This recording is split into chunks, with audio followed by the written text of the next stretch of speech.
Assalamualaikum warahmatullahi wabarakatuh. Nama saya Kak Ulia Trisujati, NIM 134. Di sini saya akan menjelaskan tentang materi lanjutan dari metodologi penelitian, yaitu tentang sumber data dan pengumpulan data. Definisi data. Data adalah sekumpulan keterangan atau fakta yang dibuat dengan kata-kata, kalimat, simbol, angka, dan lainnya. Data di sini didapatkan melalui sebuah proses pencarian dan juga pengamatan yang tepat berdasarkan sumber-sumber tertentu.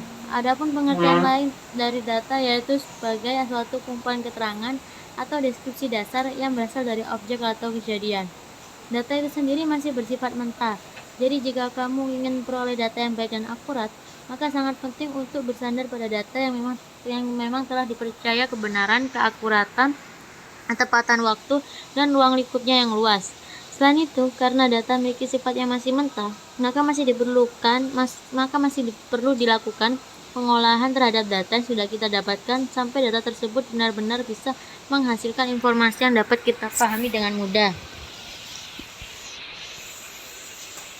Menurut definisi data menurut Kamus Besar Bahasa Indonesia atau KBBI, data adalah keterangan yang benar dan nyata. Keterangan atau bahan nyata yang dapat dijadikan dasar kajian atau analisis atau kesimpulan, atau informasi dalam bentuk yang dapat diproses oleh komputer, seperti representasi digital dari teks, angka, gambar grafis, atau suara. Menurut Kelly 2011-10, informasi adalah data yang telah diolah menjadi sebuah bentuk yang berarti bagi penerimanya dan bermanfaat dalam pengambilan keputusan saat ini atau saat mendatang. Manfaat dan fungsi data. Yang pertama sebagai acuan dalam suatu kegiatan. Yang kedua sebagai dasar perencanaan. Yang ketiga sebagai dasar dalam pengambilan dan pembuatan keputusan. Yang terakhir sebagai bahan untuk evaluasi. Jenis-jenis data berdasarkan cara memperolehnya. Yang pertama, data primer ialah jenis dan sumber data penelitian yang diperoleh secara langsung dari sumber pertama, tidak melalui perantara, baik individu maupun kelompok. Dari data yang didapatkan secara langsung dari objek yang sebelumnya telah diteliti oleh suatu organisasi atau perorangan. Contohnya seperti data yang diperoleh dari hasil survei dan hasil wawancara. Yang kedua, data sekunder adalah data yang bisa kita dapatkan dari sumber lain yang telah ada sebelumnya.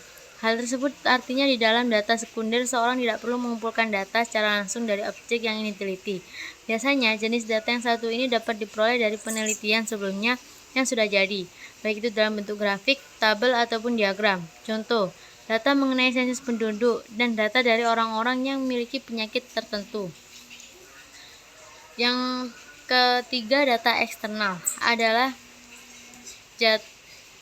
jenis data yang dikumpulkan dan diperoleh dari pihak luar sebuah perusahaan, organisasi, atau objek yang dijadikan penelitian. Data eksternal yang diperoleh dan dikumpulkan oleh pihak peneliti merupakan data yang berisikan tentang faktor-faktor dari luar pihak atau objek yang diteliti, namun dapat mempengaruhi keadaan dari pihak atau objek yang diteliti tersebut.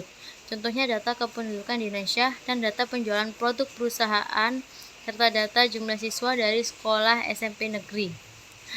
Kemudian ada data internal, yaitu data yang dikumpulkan dan diperoleh dari pihak internal dari objek yang diteliti, bisa sebuah organisasi, perusahaan, dan sebagainya. Data internal sendiri umumnya berisi tentang informasi dari sebuah perusahaan, organisasi, atau pihak yang dijadikan objek penelitian.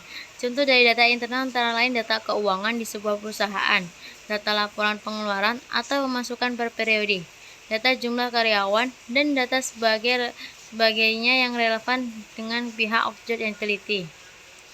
Jenis-jenis data berdasarkan sifatnya. Yang pertama, data kuantitatif adalah data yang umumnya berupa angka-angka. Data kuantitatif ini merupakan jenis data yang diperoleh dan dikumpulkan dengan cara melakukan sebuah survei. Dari survei tersebut akan diperoleh hasil data yang berupa angka-angka, dan data kuantitatif merupakan jenis data yang bersifat objektif. Maka dari itu ketika kamu melihat data ataupun baca data tersebut, maka tidak akan mengartikannya dengan berbeda. Contoh, jumlah pengguna sebuah aplikasi, tentang usia pelanggan produk, dan jumlah siswa di sebuah sekolah. Yang kedua, data kualitatif merupakan data yang berupa kata-kata deskriptif yang menjelaskan sebuah makna. Data yang dihasilkan bukan berupa angka-angka, namun berupa gambar, simbol, kata-kata, dan bentuk data verbal lainnya. Jenis data ini bisa diperoleh melalui cara observasi, pengisian kuesioner, studi literatur, wawancara, dan sebagainya. Teknik pengumpulan data. Ada yang berupa wawancara, kuesioner, pengamatan, dan dokumen studi.